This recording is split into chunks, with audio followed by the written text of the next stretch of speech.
Boa noite, queridos seguidores do canal Brenda Santonioni, tudo bem? Que honra poder estar mais uma vez com vocês aqui através da live. Como vocês sabem, o canal Brenda Santonioni, todos os dias, desde que foi lançado no dia 2 de janeiro, coloca no ar uma novidade, uma entrevista, um sorteio. E essa semana nós estamos tendo sorteio também. Na verdade, é um canal que mais dá sorteio aqui em Viçosa. E é um sorteio no dia de princesa, com direito à unha, massagem facial, lá do salão do Centro de Estética do Cília Damasio. Então, não deixe de se inscrever no Instagram. O sorteio só vale para o Instagram, tá? Você vai lá, se inscreve no YouTube, no nosso canal, que nós estamos precisando de muita inscrição lá, por favor. Curte, se inscreve também, segue o Lucília Damasio, marca 5 amigos e já está concorrendo. Vai ser domingo à tarde o sorteio.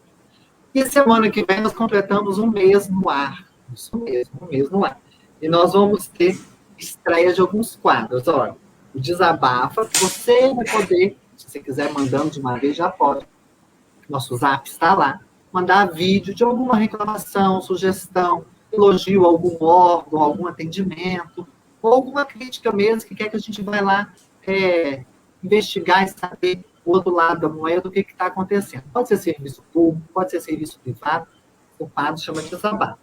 O outro vai ser em parceria com a Loop Pet Shop, com a doutora Maíra Zirlotini, que vai ser Amo Meu Pet. Então, nós já gravamos, eu coloquei para vocês umas fotos dos bastidores, das gravações, das primeiras gravações. Ela vai dar dica de graça de como cuidar do pet.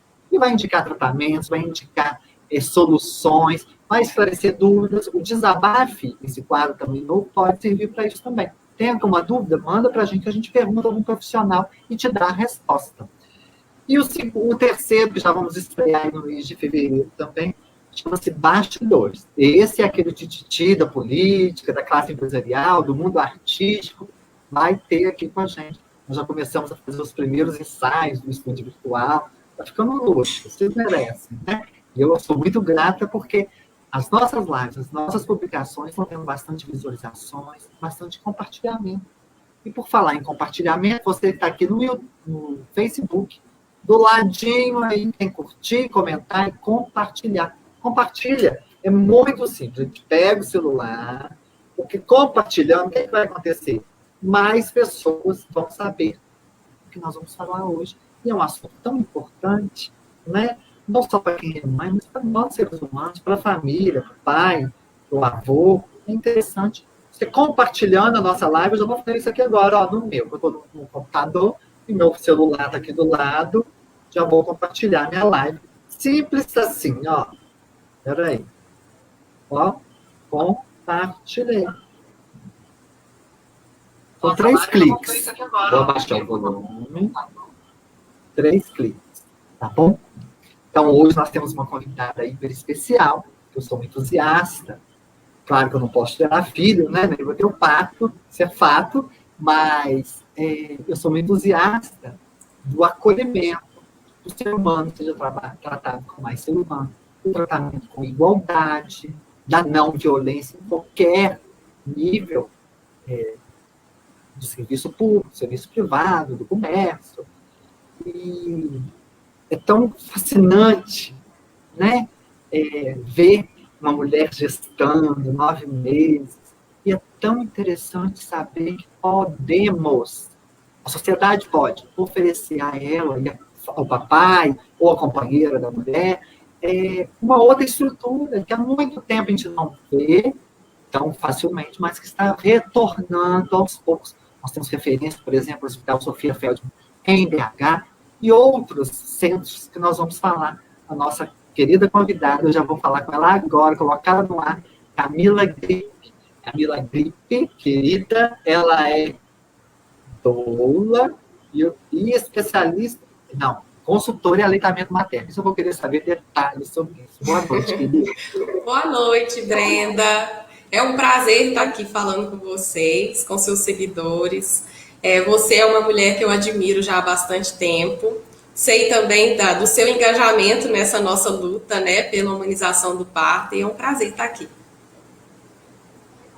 Camila, me explica aí a questão do aleitamento materno, porque aparentemente, inocentemente, a gente imagina que é só ver a mulher dando mamar pro neném, ué, né? Tirou o peitinho para fora, tá feito. Não é isso, não. Tem segredo, tem técnica, tem mistérios, ou tem ignorância? Então, muita gente pensa que é realmente essa coisa instintiva, né? Nasceu, põe no peito que vai mamar e pronto, tudo certo. Só que quando as mulheres veem na prática, é totalmente diferente disso. Então, a amamentação, diferente do parto, ela não é uma coisa instintiva. O parto, muitas mulheres se preocupam com ele, muito com ele, esquecem da amamentação, mas a amamentação é o que exige muito estudo e muito conhecimento, porque realmente, se não fizer certo, os problemas são muitos que podem surgir, né?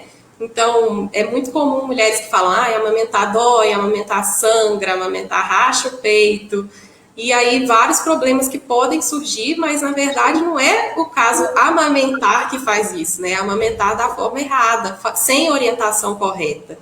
Então, eu como doula já vinha trabalhando e vendo muitas mulheres acompanhando o puerpério, e eu percebi essa necessidade de dar uma atenção maior no aleitamento materno.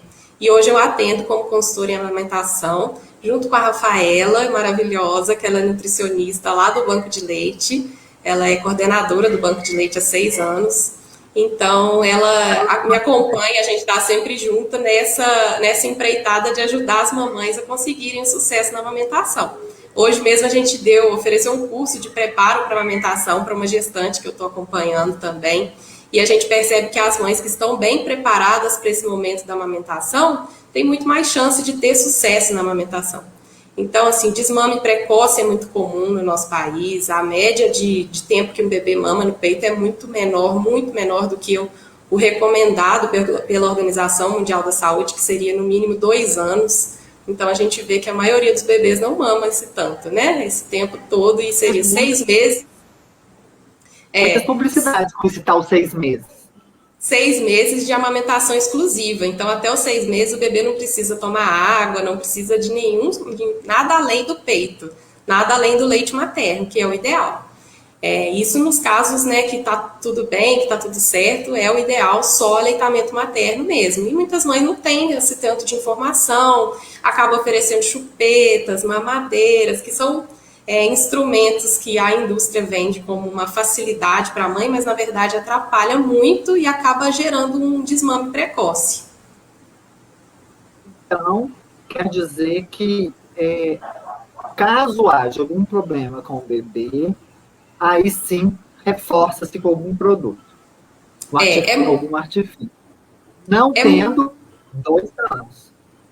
É muito raro uma mãe que tem uma baixa produção de leite. Hoje eu estava até conversando com a Rafaela, ela falou que nesses 6 anos no banco de leite, ela nunca viu uma mulher que tivesse uma baixa produção de leite, uma coisa real, assim, que realmente o corpo dela não produz leite suficiente. Mas é o que muitas mães pensam. Então, assim, é comum um bebê chorar. E aí acabam vendo, tá chorando muito, eu acho que tá com fome, vamos dar uma fórmula. E acabam fazendo esse complemento, essa complementação de fórmula sem necessidade, é o que acaba gerando desmame precoce. Mas na grande maioria dos casos não tem necessidade. 6 meses dá para o bebê mamar só no peito, só o leite da mãe é suficiente, e depois começa a introdução alimentar, mas pode continuar amamentando, e o ideal até 2 anos. Camila, então é lenda falar que a mulher não tem leite? Eles falam leite não desceu ainda? É uma lenda? Na grande maioria dos casos Eu também nunca peguei um caso de uma mãe que não tivesse leite.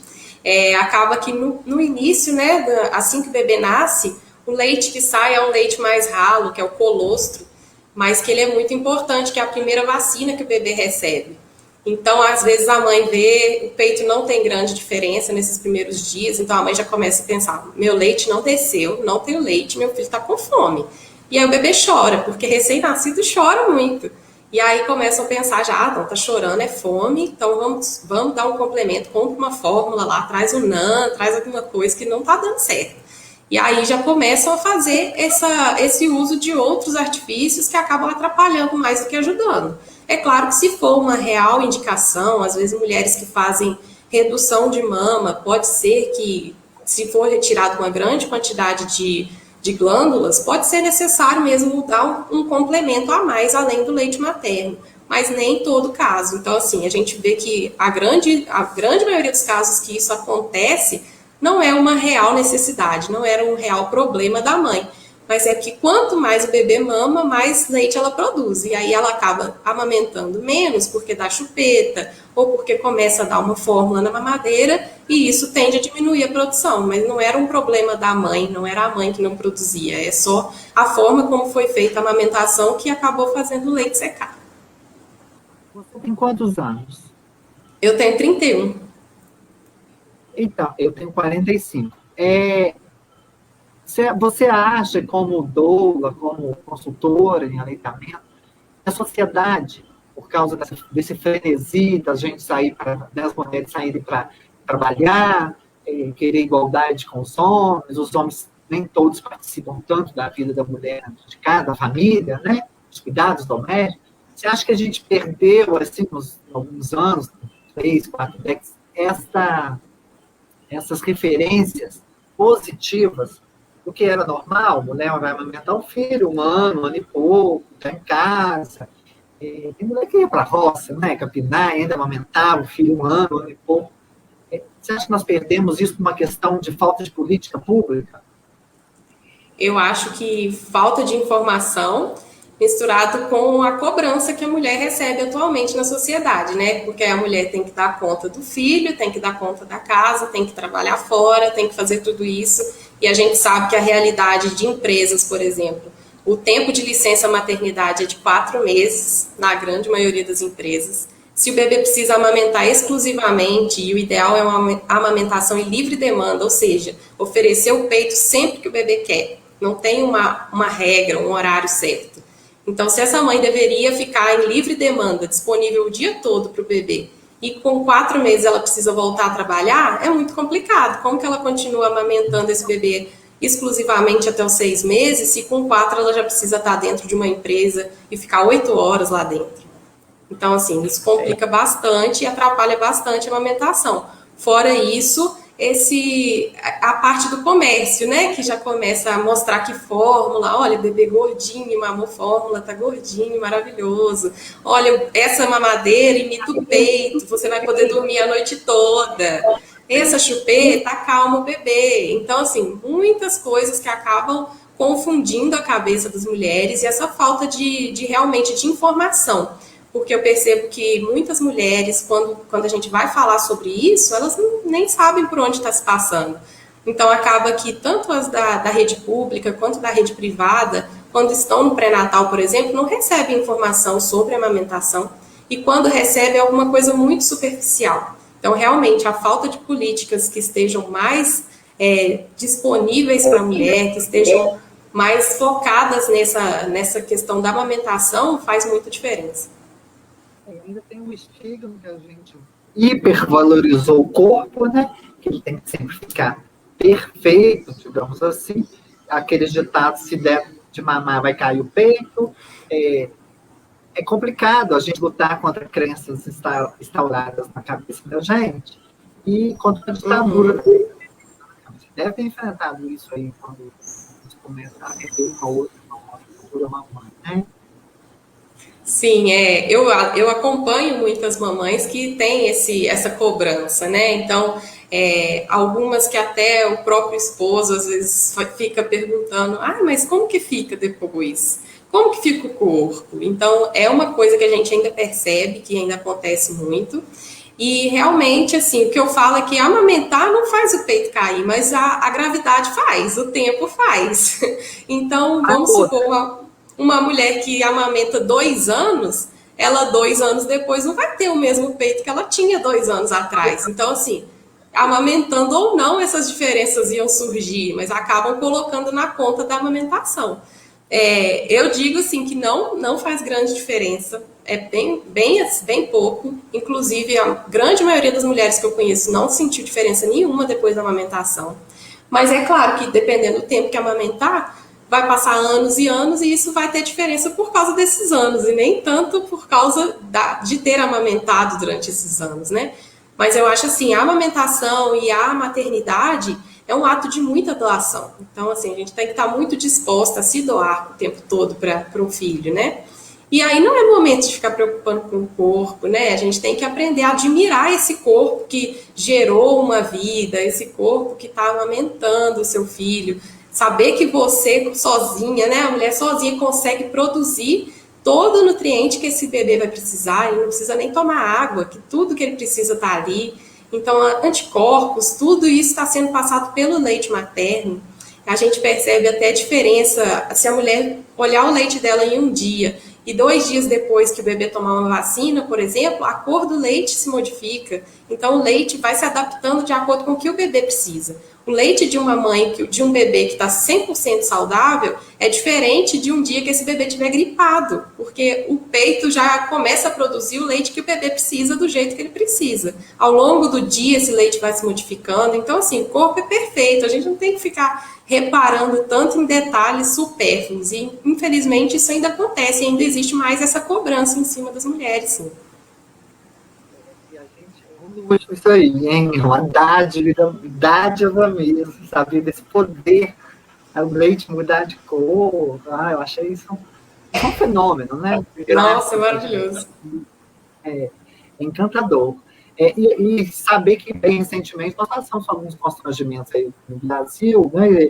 Esse mulher poderia ou não aumentar ao ar livre, em espaço público. Olha onde nós vamos parar com esse tipo de raciocínio. Mas, vencer, vamos.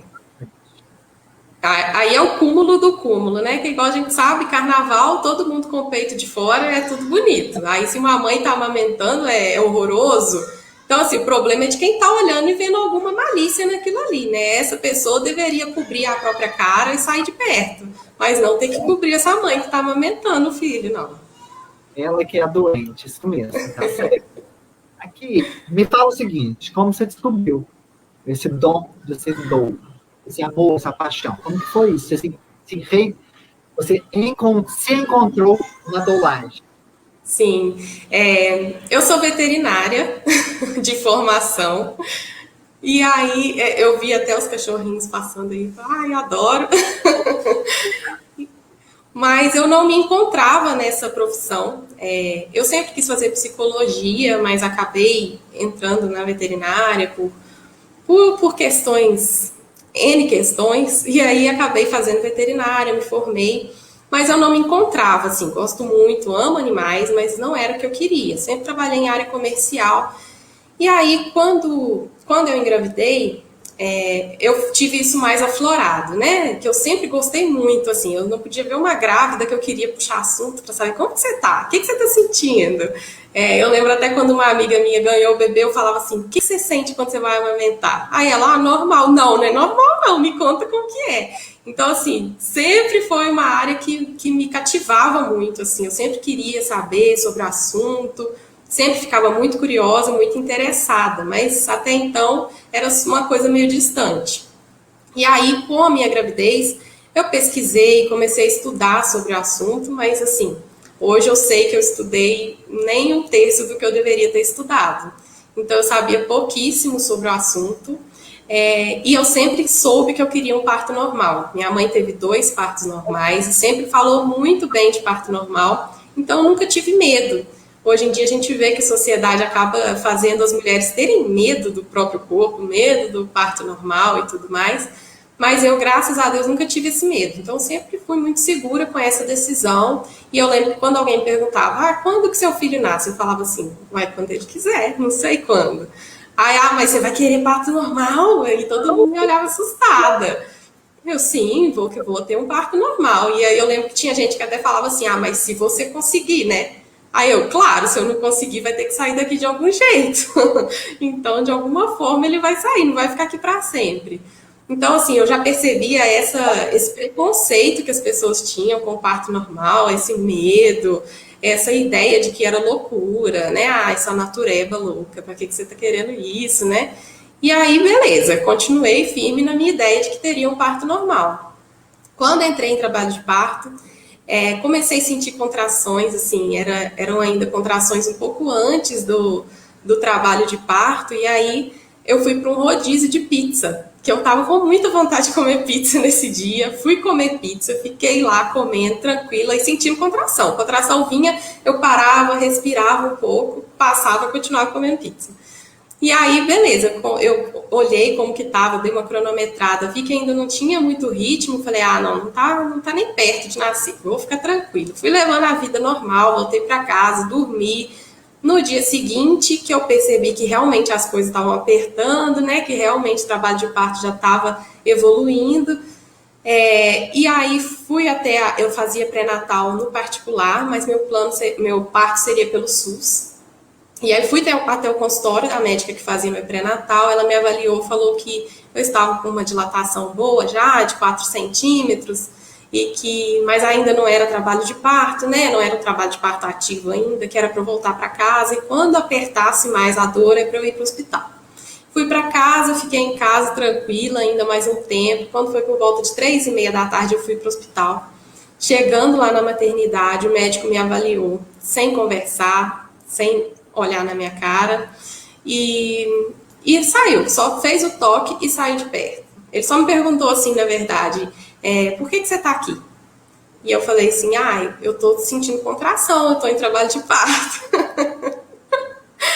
E aí ele fez o toque e virou as costas e já ia saindo. Eu falei, e aí?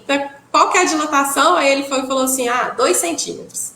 Só que eu sabia que não, porque eu tinha já feito a consulta antes, de manhã eu estava com 4. Então aquilo não me abalou, não. Aí ele me deixou internada lá, e eu continuei lá com meu esposo e tal, e aí a contração foi aumentando. Quando foi por volta de 6 horas da tarde, eu pedi para chamar o médico. Ele estava fazendo uma cesárea, demorou para aparecer. Aí eu fui pedir para chamar de novo, aí ele ainda estava lá para cima no bloco cirúrgico. Eu fiquei lá um tempo, chamando, falando, eu não tô aguentando mais, né? Agora eu preciso do médico. E aí, por fim, o médico veio, não fez uma cara muito boa, porque eu acho que ele pensou, tem pouco tempo que você tá aqui, por que você já tá me chamando, né? E aí ele me avaliou de novo e falou com a enfermeira assim, traz a cadeira de roda, porque tá chegando menino aí. E aí subi para a sala de parto, e mais ou menos uns 40 minutos depois o meu filho nasceu. Mas, infelizmente, eu sofri muita violência obstétrica, fora essas que eu já contei agora, né? Que ele não falava comigo, que a hora que ele falava era com grosseria e me respondendo do jeito que ele queria. Não fui monitorada do tempo que eu fiquei lá e tudo mais, e beleza. Aí, durante o trabalho de parto, ele mandou colocarem ocitocina na minha veia, que é um hormônio que aumenta bastante a contração. E assim, hoje que eu entendo das contrações e tudo mais, né, já acompanhei várias mães em trabalho de parto, eu sei que as minhas contrações estavam normais, não tinha necessidade de aumentar essas contrações, mas ele colocou, isso aumentou minha dor bastante, mandou eu ficar deitada, mandou a enfermeira apertar a minha barriga, que é a manobra de Cristelé. Você já assistiu o Renascimento do Parto, né, Brenda? Você sabe o que é. Então, e aí ele fez a episiotomia, que é o PIC, mas também não me falou nada, só fez. E eu perguntava para ele assim, tá tudo bem? Vai ser parto normal mesmo? E ele não me respondia. Na hora nenhuma ele me respondeu. E aí meu filho nasceu, eu pedi para pegar ele, aí a pediatra pegou rapidinho, enrolou e colocou ele no meu colo. E aí foi que o médico resolveu falar comigo, ele falou assim, ano que vem eu te espero aqui de novo.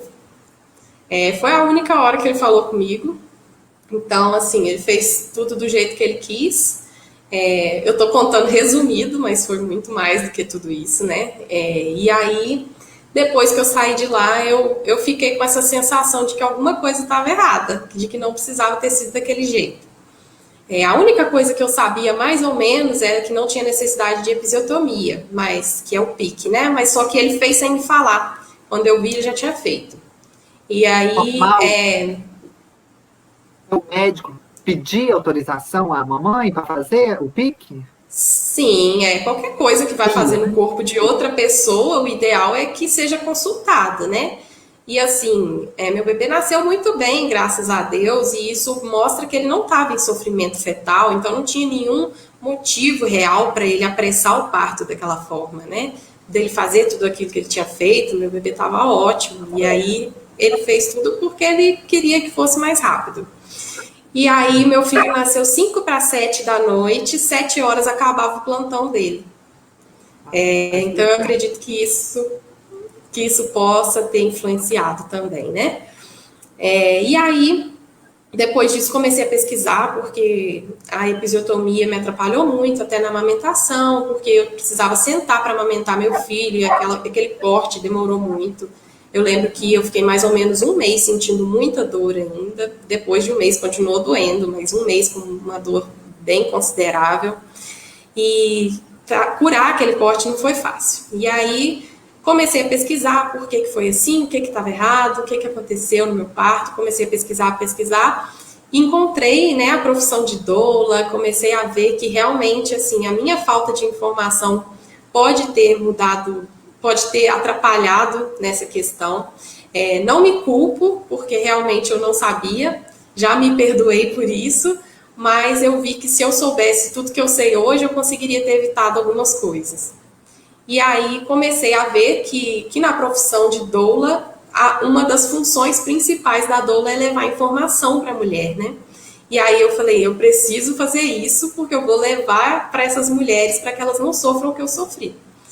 E aí encontrei a Cépala, que hoje eu sou doula da Cépala, e comecei a mandar mensagem para Amanda. Amanda, que dia que vai ter curso de doula? Que dia que vai ter curso de doula? Fiquei atazanando a cabeça dela. E assim que surgiu o curso, eu já fiz minha inscrição.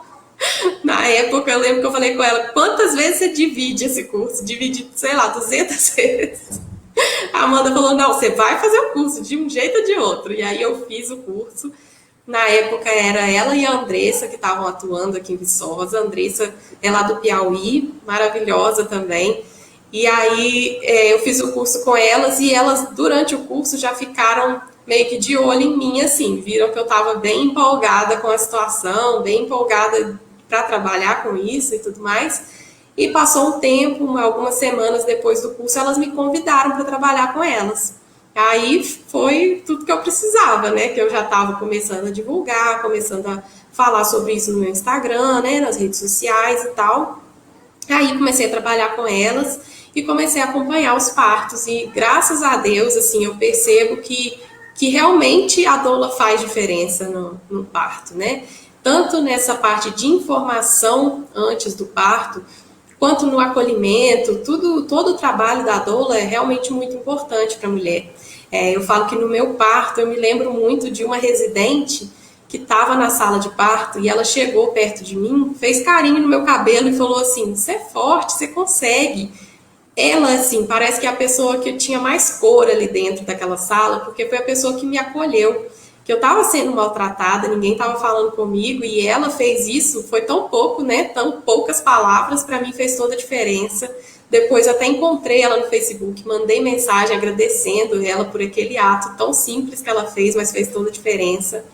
E isso é uma coisa que até me conforta hoje em dia, porque infelizmente eu acabo assistindo violência obstétrica também, né? Eu acabo assistindo mulheres passarem por isso, porque por mais que eu leve informação e eu esteja acompanhando, eu não consigo evitar que a violência obstétrica aconteça. Eu consigo fazer, às vezes, diminuir, mas evitar 100% não é possível ainda, infelizmente. E aí, quando eu vejo isso acontecendo, eu me conforto sabendo que eu estando ali, aquela mulher sabendo que eu estou ali por ela, que eu estou ali com ela, isso faz toda a diferença, porque para mim, as duas palavras que essa residente falou fez toda a diferença. Então, eu sei a diferença que faz ter alguém que está ali se importando com você durante esse momento. Com certeza. Eu vou dar um abraço aqui, ó.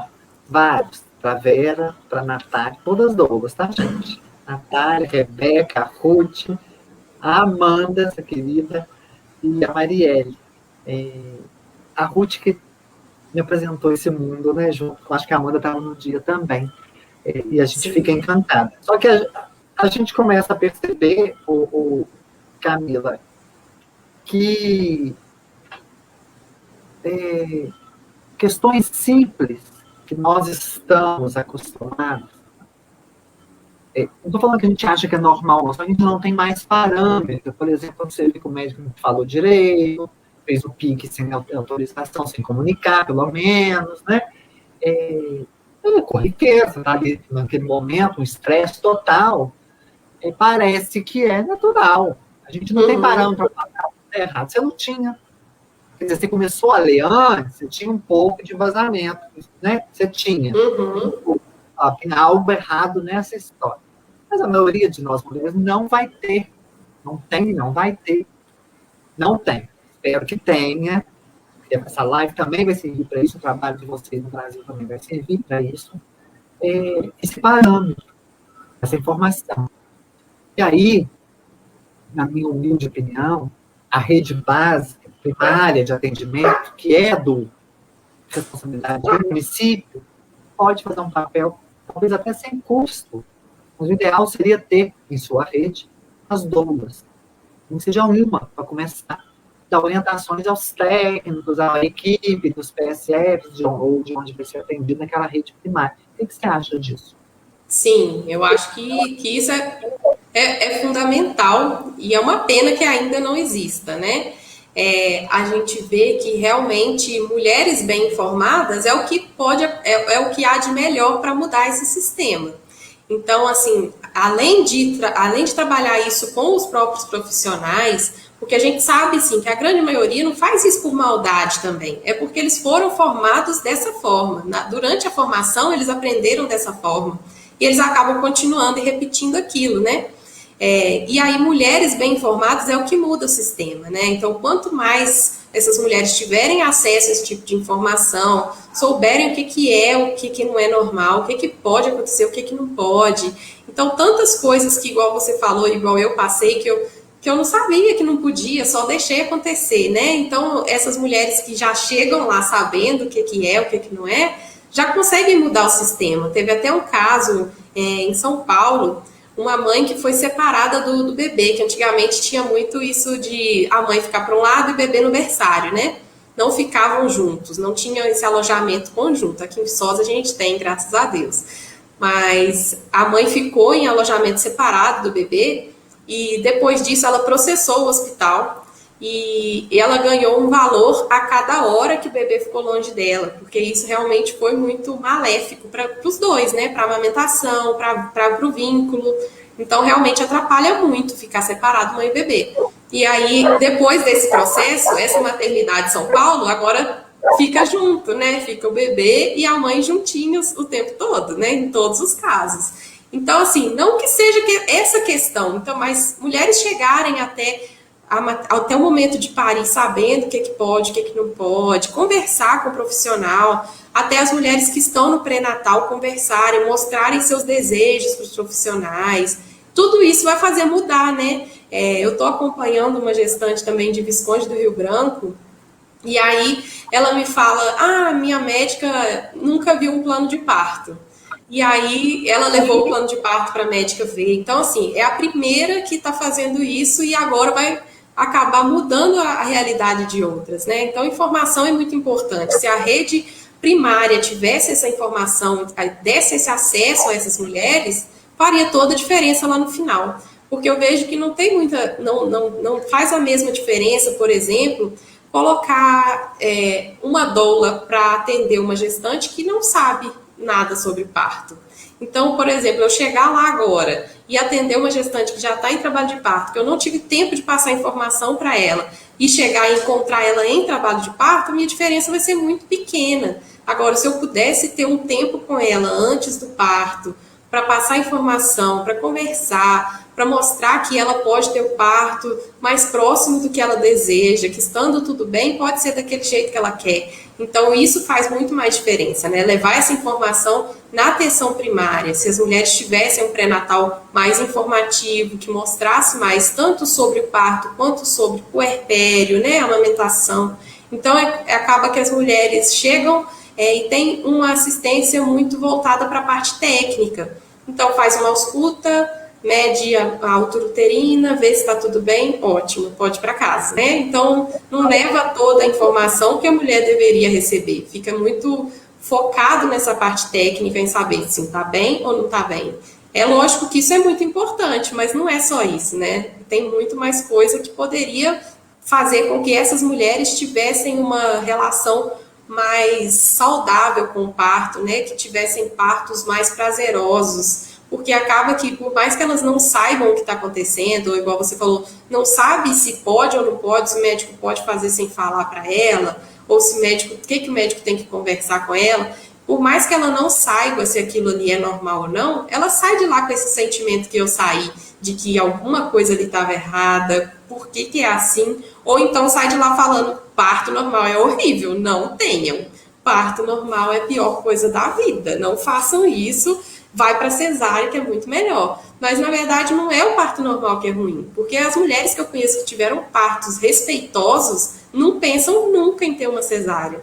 Então, realmente, o que é ruim é o parto desrespeitoso, é um parto que a mulher não é a protagonista, que é um parto que sai do controle da mulher, mas aquele parto que é da forma que ela queria, ou que não é da forma que ela queria, mas que ela foi respeitada. Claro que durante o parto muitas coisas podem mudar e muitas intervenções podem ser necessárias, mas no momento de fazer cada intervenção, que essa mulher seja consultada. Olha, eu vou fazer isso porque deu essa alteração, eu não estou seguro de continuar assim, vamos fazer dessa forma. Ótimo! Verdade, ali não é um experimento, né? Ó, a Laís está falando aqui, ó. E pergunto para você também. A doula essencial, os estudos trazem isso. A Estela fala. Tive um parto normal humanizado, foi uma das melhores experiências da minha vida e uma conexão indescritível. O Jairo, que nosso querido amigo, que bom ter um homem nos assistindo. Parabéns, Brenda, pelo programa. Ótimo, muito obrigado, querido amigo. Você falou aí que a mulher, naquele momento, é a protagonista, né, da cena. Só que o cinema, a televisão, retrata, talvez muito caricatamente, a dor do parto normal. E isso, é claro, assusta qualquer um, mais um país como o nosso, totalmente influenciado pela televisão, que às vezes pensa pela gente, infelizmente. Né? Eu acho que algumas coisas têm que ser mudadas também nessa questão. Porque eu lembro muito bem que, há tempo atrás, o cinema, a TV, o teatro, colocava os negros sempre como empregados. Os LGBT, os gays, a sapatão, digamos assim, mais as bichas, caricata, desminhecada ou masculina. Foi um custo a tanto os negros quanto a população LGBT, um outro retrato na televisão, que é o retrato do dia a dia. O resto são algumas exceções. Não estou falando que isso é negativo, não.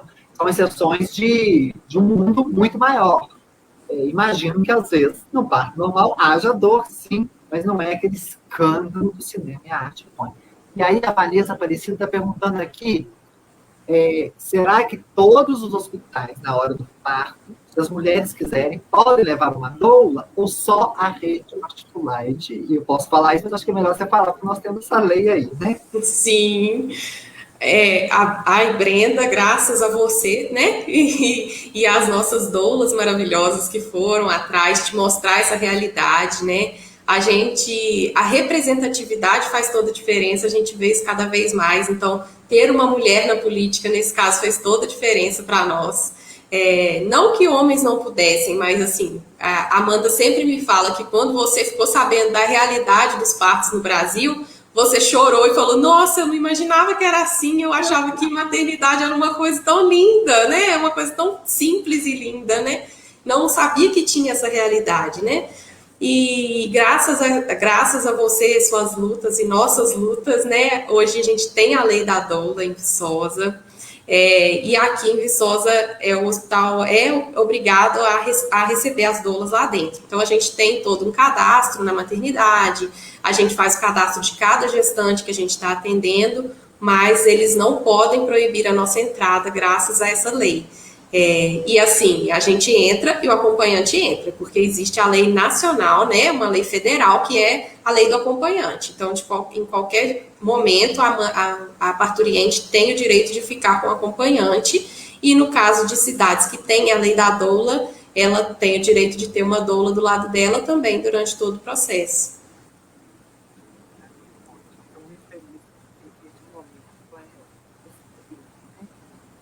Camila, me fala o seguinte, Nós falamos agora de sobre o que você falou das artes, né? Que mostra esse parto sofrido, esse parto com grito. Deixa eu completar, então, essa questão. Você responde sobre as artes, e liga também, que eu falei dos negros e negras, que as mulheres negras sofrem uma terrível violência quando eles falam para ela, você aguenta, você é forte, porque ela é negra. Eu fico chocada. Sim, sim. Realmente, assim, os estudos mostram que as mulheres negras sofrem muito mais violência obstétrica do que as brancas. Até nessa questão que você falou, eles acham que a negra não sente dor, que a negra é mais forte, então a quantidade de intervenções acaba sendo maior e dão menos importância para a mulher negra durante o trabalho de parto. Então ela está lá falando que está doendo, isso aqui, não, isso daí não é nada. E já quando é uma mulher branca, principalmente dependendo da classe social, qualquer ai dela já faz toda a diferença, né? E aí, realmente, infelizmente, as negras sofrem muito mais violência obstétrica. Eu estou falando aqui do meu caso de violência obstétrica, mas a gente sabe que é a realidade do país. E é muito comum, é muito comum. Por mais que a gente, às vezes, não conheça, acho que eu não conheço ninguém que sofreu violência obstétrica, é porque talvez não teve a informação suficiente. Mas se a gente for olhar todos os partos que estão ao nosso redor, todas as pessoas, como foi o nascimento de cada um de nós, a gente vai ver que realmente existiu violência obstétrica, mas acaba que nem sempre a gente sabe que isso aconteceu. Violência obstétrica não acontece também só no parto normal, depois eu vou explicar um pouquinho que na cesárea também acontece. Mas aí falando da questão das artes, o que eu sempre falo assim, a dor é inevitável, né? Porque no parto vai doer, mas o sofrimento é opcional. Então o parto não precisa ser sofrido. Sempre que eu vou para a casa da gestante, a gente fica lá durante fase latente, estou lá e ela está tendo contração, a gente dança, a gente brinca, ri, então faz tudo levando a vida normal e fazendo aquele momento ser o mais leve possível. Então não tem aquele negócio igual no filme, rompe a bolsa, a mulher começa a fazer força, corre para o hospital fazendo força. Então assim, o parto real é muito diferente daquilo. Na grande maioria das vezes, a gente fica em casa bastante tempo, porque a média de duração do primeiro parto, né, é de 16 horas. Então, assim, não é rápido, igual na novela, não é sofrido e não é com tantos gritos. Tem muitas mulheres que gritam, mas geralmente isso acontece na fase ativa, não é o tempo todo, igual a novela retrata. E aí, na fase ativa, tem mulher que tem mais vontade de vocalizar, e aí isso é super normal e é super estimulado por mim, que, você tá com vontade de vocalizar, vocaliza, não fique segurando. Porque tem alguns estudos que mostram também que se você fecha essa parte de cima, você acaba fechando o colo do útero, fechando lá embaixo também. Então, liberar o ar por aqui, fazer essa vocalização é importante também durante o trabalho de parto. E aí isso é uma violência muito comum também, que às vezes falam, para de gritar. Na hora de fazer, não gritou, né? Agora vai ficar gritando aí. Então, é coisas que muitas mulheres já ouviram por aí durante o trabalho de parto. E a gente sabe que é um momento que... Não pode fazer nada ali, né? Naquele momento, naquela posição, que a vontade que dá é revidar. Uai, peixe, que é isso? E o pior é que a violência obstétrica, ela não diz respeito apenas ao médico obstetra. Ela é chamada de violência obstétrica porque quem sofre essa violência é uma gestante. Então, é mais relacionada à condição da mulher do que a quem está fazendo essa violência. Pode ser feito pela doula, né? A doula pode fazer violência obstétrica, né? Dependendo do que ela fizer ou falar. O marido pode fazer violência obstétrica, o acompanhante que estiver ali com ela, ou o enfermeiro, técnico, quem estiver ali pode estar sujeito a fazer violência obstétrica. Então, não é uma luta contra os médicos, é uma luta contra um sistema inteiro, né? E a gente sabe que infelizmente, isso acontece muito. Às vezes é muito disfarçado, às vezes acontece durante a gestação, pré-natal. Então, é uma violência obstétrica, ela está embutida na nossa sociedade de várias formas. Falar nisso, é muito bom que a gente esclareça qual é o papel da doula dentro da sala de parto. Que ali vocês não vão fazer nenhum procedimento, ali quem manda, entre aspas, por dentro, é o médico ou a médica, não é isso? Sim. O papel da doula, durante a gestação, nosso papel é muito informativo. Então, a gente leva todas essas informações, né, para mostrar o que é normal, o que não é, o que as evidências mostram, evidências atualizadas, né? Porque humanização de parto não é só parto na água, que tem gente que acha assim, o parto humanizado é aquele parto que acontece na banheira. Não tem nada a ver com isso. Então, humanizar o parto é trazer respeito, trazer acolhimento, individualidade, saber que ali tem uma família, tem uma mulher, tem uma história, não é só mais uma pessoa que está pondo o menino para fora. Então, saber de todas essas individualidades, isso é humanizar o parto. E aí a gente leva todas essas informações durante o pré-natal. Além disso, dá todo o apoio emocional, porque tem mulheres que se estiverem muito desestabilizadas emocionalmente, isso pode atrapalhar muito o parto. Eu costumo falar que o parto acontece muito mais entre as duas orelhas do que entre as duas pernas, porque é na cabeça que ele acontece. Se a mulher não estiver bem consigo mesma, não tiver com muitas questões resolvidas, na hora do parto ela acaba parindo outras dores antes de parir o próprio filho. Então, eu sempre falo, tenta resolver outras questões, às vezes questões familiares, coisas que estejam travando, tem que ser resolvido antes do parto, para que o parto seja mais tranquilo. E aí, durante o trabalho de parto, a gente faz a parte de alívio não farmacológico da dor, e aí a gente usa várias técnicas, massagem, rebozo, que é um chale mexicano que a gente usa, aromaterapia, bola de pilates, o chuveiro quando ele é necessário, que a água quente ajuda muito. Então, assim, de acordo com o que a gente vai percebendo durante o trabalho de parto, a gente vai usando técnicas para poder aliviar e fazer com que esse momento seja mais tranquilo para essa mulher, para depois ela lembrar do parto e falar, ai, que saudade do meu parto, e não pensar, Deus me livre de um parto.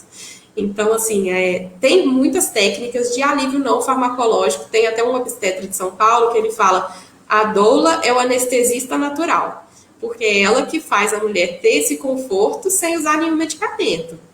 E além disso, a gente usa aromaterapia. Oi?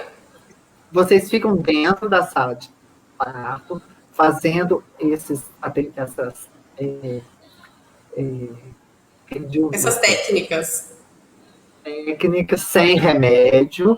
Sim. E só chama o médico ou a médica na hora que tá ok? Geralmente a gente fica em casa, né, fazendo tudo isso durante fase latente. A mulher começa a dar sinais de fase ativa, se tiver só com acompanhamento de doula, quando começa a dar sinais de fase ativa, a gente orienta que vá para a maternidade. Se tiver com acompanhamento de uma enfermeira, a gente pode ficar um pouco mais.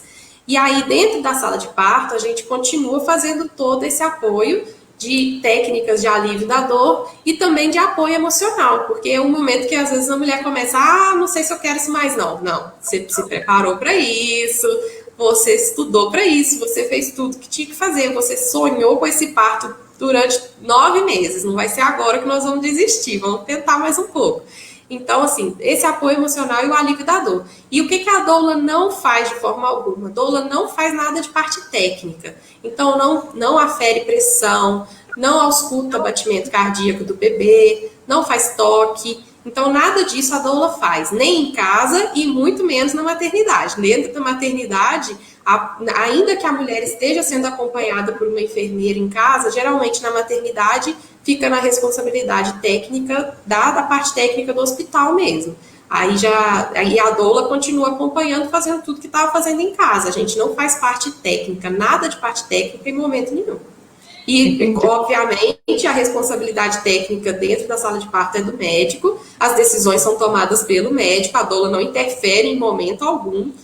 Acaba que, às vezes, até o médico propõe alguma coisa para a gestante, mas, assim, estando tudo bem, o médico propõe alguma coisa, eu queria te ajudar de alguma forma e tal. Às vezes, a gestante até fica olhando para a gente, e aí, o que você acha? Eu sempre deixo na mão da gestante, isso não é escolha minha, é o parto dela. Eu só falo, você estudou, você sabe, você toma a sua decisão. Então, vou estar ali para apoiar, independente de qual seja. Independente de chegar num momento que for necessário uma cesárea, eu não sou contra a cesárea, não. Cesárea é uma cirurgia maravilhosa, que salva muitas vidas. Então, eu sempre preparo as gestantes que eu trabalho para isso também. Eu falo para elas, se a cesárea for necessária, nós vamos levantar a mão para o céu e agradecer que ela existe. Não vamos para a cesárea triste, não. Vamos feliz da vida que ela está ali para ajudar. Então, assim, não é um parto normal a qualquer custo. Sim, é muita coisa para falar, muita coisa para perguntar. Nós vivemos num Brasil que não bate meta de parto normal, humanizado, é recorde em cirurgia cesárea. Cesariana. Você acabou de falar que ela veio para poder fazer o melhor dentro do momento ideal, mas tinha que ser usado no momento ideal específico, não com essa regularidade, com essa banalidade, que hoje no Brasil não bate esses recordes por causa disso. Mas há uma linha muito tênue quando você está com a mamãe, um trabalho de parto dentro do hospital, o médico, aquela equipe toda, e você fala para ela, vamos tentar mais um pouco, e o médico fala, não, é agora que vai ser, e ela sabe que pode tentar. É uma linha muito tênue. Você vai ter que ficar quieta, porque ali o médico é o soberano, digamos assim, essa palavra pode ser usada. Mas é muito tênue, porque na hora a mamãe pode te ouvir, igual essa que olha para você e fala, eu quero tentar mais um pouco, e o médico fala, não, chega, porque já está entrando sofrimento na cabeça dele. O neném já está em sofrimento. Você fala, não, vai dar mais um pouco. Aonde que está essa percepção que vai dar mais um pouco?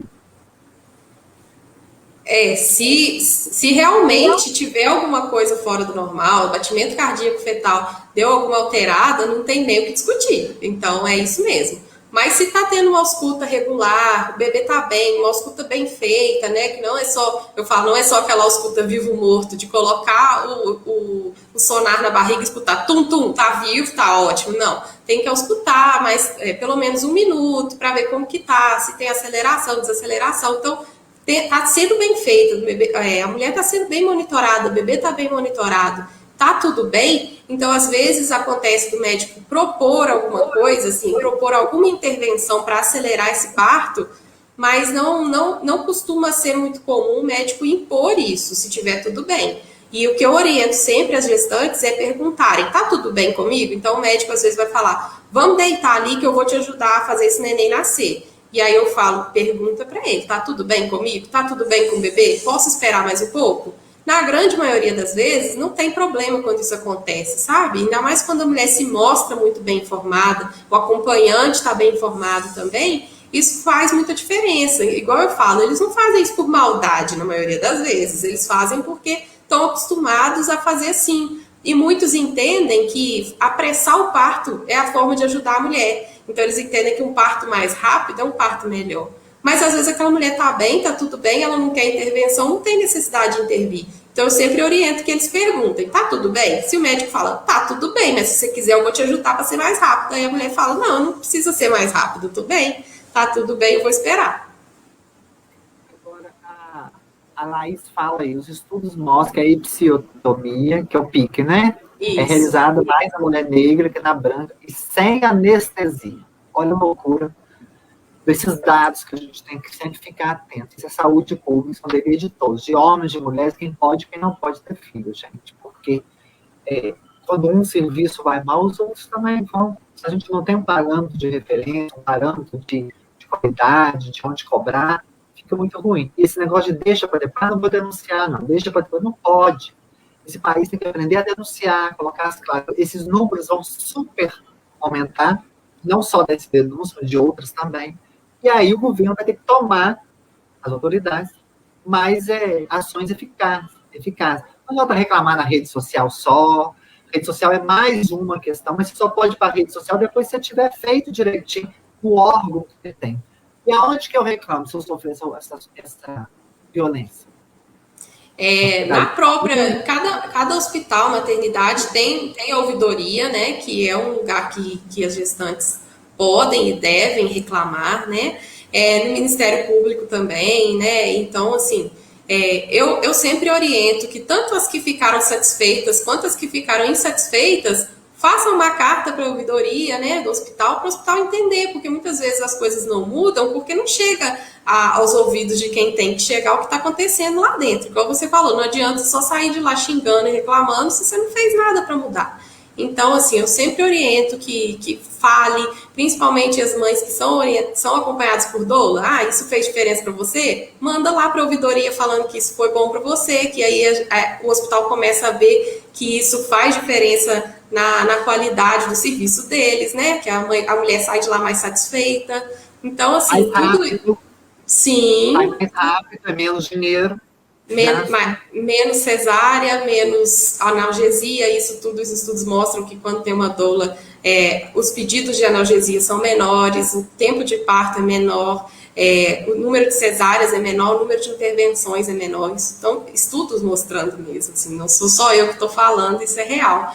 E realmente o ideal é que a mãe passou por alguma coisa que não foi ideal, que busque a ouvidoria da maternidade, busque Ministério Público, busque alguém para poder dar algum jeito nisso que aconteceu, para não deixar passar. Eu digo uma coisa, qual perfil de mulheres te procuram? Com, sem dinheiro, nova ou mais velha, casada, ou companheiro, né? Segundo, terceiro filho? Primeiro, qual é o perfil ou não tem esse perfil? A maioria das mulheres que procuram são mulheres que têm uma escolaridade de ensino superior, geralmente. Então, são mulheres que já estavam estudando sobre esse assunto, né? Muitas mulheres que estão no mestrado, doutorado, professoras da UFV. Então, assim, muitas mulheres que têm mais acesso à informação. Mas também eu fico muito feliz quando aparece alguma que não tem esse nível de escolaridade, mas que já sabe, né? Mas geralmente são mulheres que estão realmente em busca desse tipo de parto, né? De ter esse respeito. Na grande maioria são casadas ou moram juntas, né? Tem um companheiro. A faixa de idade varia muito, mas é mais em média uns 30 e poucos anos, assim, na grande maioria. Mas eu percebo que realmente a maioria são mulheres que têm acesso à escolaridade mais de ensino superior mesmo, porque eu acredito que essa questão que você falou, né, que o governo não dá essa informação para a mulher na atenção primária. Então, são mulheres que já conseguiram através de outros meios, não foi na atenção primária mesmo. Começar também até na escola, né? Mas aí já é um tabu, uma briga maior ainda. Agora me fala assim. Sim, seria o ideal. No hospital, no Viçosa nós temos a Cépala, que é uma referência. É isso? Você ainda está lá dentro? Sim, estou na Cépala. A Cépala hoje é um grupo de mulheres, né? Então, na amamentação sou eu e a Rafaela, que é consultora junto comigo.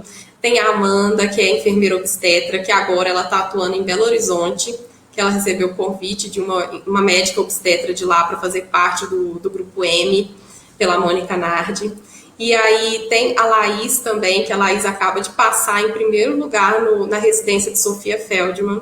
E aí ela tá indo para lá agora em março, vai ficar 2 anos lá no Sofia, depois, se Deus quiser, volta para brilhar aqui um pouquinho, né? Trazer um pouquinho do brilho pra gente. A Laís que tá comentando aqui embaixo, super estudiosa, por isso que ela sabe todos os dados aí. Aqui, e a gente está em busca disso, né? De levar essas informações. Antes da pandemia, a gente fazia grupos de gestantes, né? Grupos gratuitos para levar informação para mulheres de todas as classes sociais. A gente sempre divulgava isso nas redes sociais. Então, a gente, da forma que pode, a gente tenta levar a informação ao maior número de mulheres possível. Fui a Belo Horizonte, a Sofia Feldman, acho que se não me engano 2 ou 3 vezes. É um outro mundo, uma outra realidade. A gente pode sim ter em várias partes do país, nas micro-regiões ou macro-regiões. Precisa de uma vontade. Não é só, gente, dos políticos. Quando ela fala que tem que denunciar ou elogiar, aí é a sua parte. Né? Depois as coisas vão acontecendo com os dados na mão. Eu vou encerrar já com você. A Vanessa está falando aqui, olha, vamos ver. Fui morrendo de medo, mas tive muita sorte que encontrei uma equipe maravilhosa, muito atenciosos. Conversaram durante o parto e perguntaram se estava tudo bem. A experiência dela de ter os filhinhos dela. A Vanessa, se não me engano, é de Teixeira, é minha amiga, eu não estou conseguindo ver aqui. Cara, a idade não permite a fotinho muito. Ó, querida Camila, muitíssimo obrigada. Estou falando aí que fevereiro tem estreia aqui no canal. Nós tivemos patrocínio hoje da Look Pet, do Corneio Eletricista e da Cássia Queiroz, nossa terapeuta. Muito obrigada mesmo. Sinta-se à vontade para mandar o que quiser para o canal, para a gente multiplicar suas ações. As pessoas vão poder te achar no Instagram, Liz Camila Gripe. Sim. E é isso. Obrigada por ter dedicado esse tempo a nós. Eu que agradeço esse espaço. No Instagram, meu Instagram é Camila Doula, Camila com K e 2 L's. Se tiverem qualquer dúvida, quiserem conversar, sem nenhum compromisso, até quer tirar alguma dúvida sobre gestação, sobre parto, amamentação, pode mandar mensagem lá. Se precisar de nós, precisar de uma doula, precisar de uma consultoria em amamentação, a Cépala está aí. Nós estamos aí para atender e acolher vocês. Quanto mais mulheres e famílias puderem chegar até nós para a gente poder levar esse trabalho para frente, estamos à disposição. Muito obrigada, Brenda, por sempre nos apoiar nessa luta aí, que não é fácil, mas a gente ir juntas, né? Estando de mão dadas, a gente vai mais longe. E foi um prazer estar aqui com você hoje e espero voltar mais vezes. Fica aqui já o convite, quando quiser fazer pequenos sketches, manda para mim, que eu faço aqui a edição e coloco no canal Brenda Santonioni com o maior prazer. Nós que somos pessoas públicas temos a obrigação de informar e usar a internet para o bem de todos, para acabar com os ódios, com os preconceitos, com as ignorâncias e com as violências. Um beijo, fique com Deus, tenha uma excelente noite, você e sua família, e tudo de bom. E obrigado por todos que colaboraram aqui hoje no canal. Obrigada, beijo.